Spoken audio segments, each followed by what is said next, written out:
3rd, 1969. That date is sort of etched in my mind very vividly, and I can still remember what happened on that day.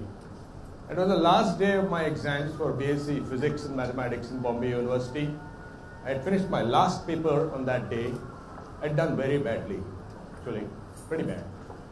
So I went home, I was hanging around. My father returned later that evening. And when he came in, he said, "How did it go?" And I said, "Bad." He said, "How bad?" So I said, "So bad, I might either fail or get a bad third class." So he didn't say anything, he just let it pass. We had dinner. Next morning, he was getting ready to go to work. So he asked me, "So what do you want to do? Do you want to study further or you want to go to work?" So I said, "I want to go to work." So he said, "In that case, my friend, you start looking for a job from today." And I said, "Who's going to give me a job? I mean, I haven't even got my results for the exams." So he said, "That's the point. The day you get the results, nobody will give you a job. Right? Your case is closed. So if you want to get a job now, and you have a window of 60 days. Okay? So that's the story of what happened then. And I often share this story with many groups. And 3 weeks ago, I was talking to a group of management students and I shared this story. And at the end of my presentation, one boy stood up and said, "Sir, I have a question." And I said, "Yeah, sure." So he said, "Did you finally pass or not?" "Yeah." So I said, "Yeah, I did." Okay? But the question for me is, what exactly did my father do that day? And I often conduct a small experiment to share this with other people. You know, in the course of my work, I ask people to draw a circle and say, "Fill the circle fast." And they fill it this way. Sometimes they fill it this way. Some other times they fill it this way. And sometimes they do some elaborate stuff like this. Okay? Sometimes very cute stuff like this. But never ever something like this. This is the fastest way of filling the circle. But nobody fills the circle this way. The reason is that they assume that they cannot go outside the circle. The operative word, assumption. So assumption is our first enemy which resides in us. Okay? So the assumptions we make about a problem limit the quality of solutions. You can check any assumption that you make and the decisions you make, and you can actually understand that this is valid. So that's enemy number one. 2 years ago, a friend of mine called me and said, "Listen, I want you to talk to my son." I said, "What's happened?" He said, "Look, the guy is very vague. He's not really clear about what he wants to do, and he doesn't want to talk to me. He's not talking to anybody at home. And I managed to say that he should come and have a chat with you." So boy came across on a Sunday, and his name is Shashank. Okay? And I was having a conversation with Shashank, and everything I said, Shashank said, "But uncle, I am not creative." Okay? And for everything, he said, "Uncle, I am not creative." After a while, it really got me, and I was beginning to lose my patience a bit. So I said, "Shashank, why don't you draw the first alphabet of your name?" And he did that. I said, "Now, why don't you create something with this, Shashank? Do whatever you want. Okay, create something." So he created a snake. Okay? So I just wanted to egg him on further. So I said, "Shashank, everybody and his grandfather can make a snake out of an S, right? So do something more, something different." So he created this. Can you see this? This is a twin clock. One time set for US, another set for India. He has a brother in the US. So he always wanted a clock with twin timings available. And this immediately came to his mind, and he did that. So I said, "Okay, Shashank, do you have a girlfriend?" So Shashank said, "Yes." I said, "What's her name?" He said, "I won't tell you." I said, "Okay, you don't have to tell me a name, but can you draw a G?" So he drew a G, right? I said, "Now create something with a G." And he did this, a snake and ladder. Now you might argue that Shashank has got a snake in his head. That doesn't really matter, right? But the point is, can you imagine this boy who said that he is not creative did all this in less than 3 minutes? If this is not creative, what is? Right? So this whole business of "I am not creative," which is a self-limiting belief, is a debilitating one. That is our enemy number 2. Okay? I have a friend in Australia. Okay, we meet occasionally. The last time he came, his daughter had just joined school, so he told me that, they have a very fascinating way of teaching mathematics or arithmetic to children in that school. I said, what do they do? So he said, let me explain. So apparently, the teacher gives the number 100, or any number for that matter, to the children that evening, and says to them that go home and find out as many different ways in which you can arrive at the number 100. Okay? So for instance, let's see what can be done. I mean, you can do 10 into 10 is 100. Yeah? We can do 600 divided by 6 is 100.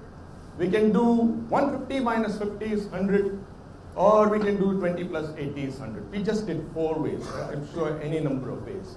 There are 20 children in the class, and let's assume for a minute that each child comes back with 5 different ways, which means that they have 100 different ways of arriving at the number 100. But some of you might turn around and say that could be a lot of duplication. I grant it, 50% duplication. Even then, there are 50 different answers.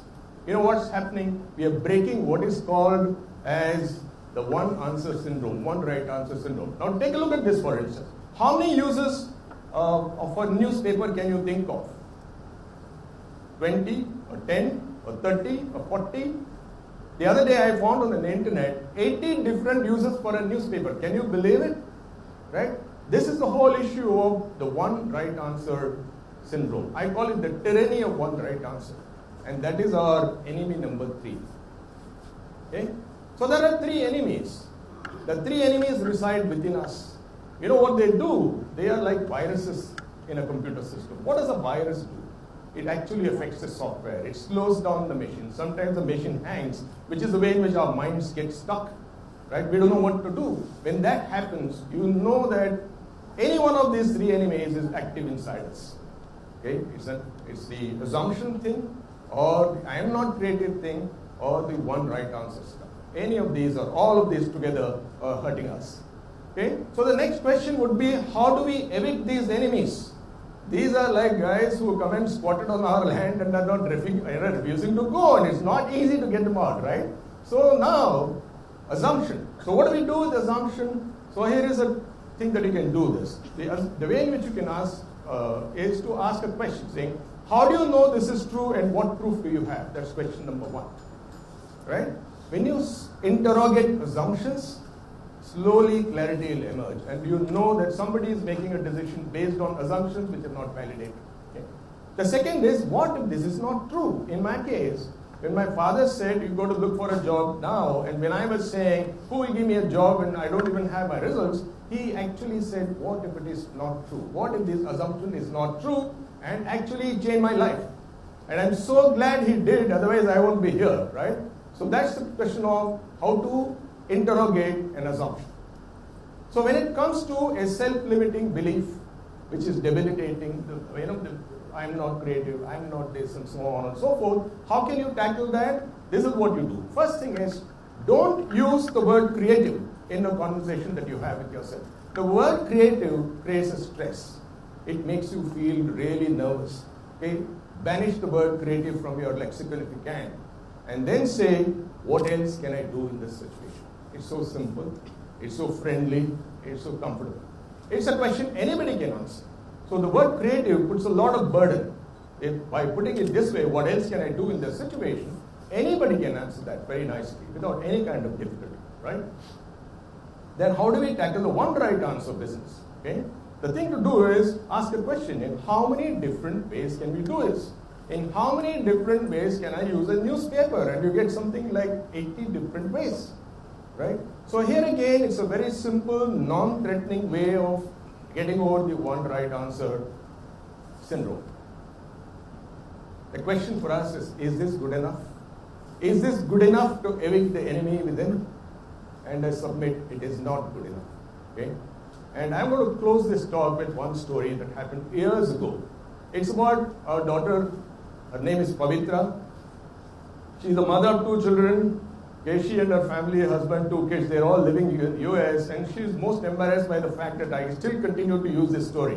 This happened when she was a 6-year-old kid and studying in Bangalore in a school called Aditi Malya School or something. We used to live in a place called Malleshwaram 13 kilometers away from the school. And what used to happen was, Pavitra was travel sick, and any time that she had to move in any car or auto or bus, etc., she would throw up, and then that became a big worry for her. Therefore, she used to refuse to drink milk. And we tried allopathy, homeopathy, all sorts of stuff, nothing worked. One day she cracked the problem. You know what she did? She went to the school, she took milk in the water bottle, went to the school, drank the milk, cleaned the water bottle with water, filled it up with filtered water from there, and then drank water and managed the rest of the day. Now, how did Pavitra think of this solution which eluded us? Right? When we asked her, she only said, I thought of it myself. But the point is, I think she had intuition, she used imagination. Now, Einstein says, for instance, logic will take you from A to B. Imagination can take you anywhere. This is the whole issue, right? So, how do we ignite our imagination? Here are a few suggestions. The first thing is to use a variety of triggers. For instance, I do spring cleaning. You can't believe what it can do for your imagination. Amazing thing. You see old photographs, you see old trinkets, letters somebody written, testimonial one nice client had given you. Amazing. It opens up a new world for us. Okay? Activate the 5 senses. Okay? Our 5 senses are not used adequately. It's like an old silver vessel which hasn't been polished for years. You polish your senses, use them and see what happens. Go for a walk in the woods and look at what's happening. Smell the mud. Hear the sounds of birds that are chirping. Amazing stuff that can happen, right? Use touch, use sight, use taste, use smell, use sound. Anything can activate your senses, and your directions will change the way in which you're looking at an issue, right? That's what will ignite your imagination. That's what will activate your intuition. So also try these licensing techniques. I call them licenses. What if this can happen? I wish this could happen. Wouldn't it be nice if this can happen? If only I could get this. All of this open a new world of possibilities. It's the world of possibilities that actually help us dream big and make things happen. Okay? Logic, intuition, and imagination are a set of things that can help us. They need not follow the same sequence. Sometimes you can start with imagination, support it with logic, make a case with it, and so on. Okay, the 3 enemies that are within us, as I mentioned to you, are they're like viruses and they're debilitated. The way to tackle them is to really interrogate the assumption. Okay? Debunk the disbeliefs, the self-limiting beliefs, and finally ignore the one-answer syndrome.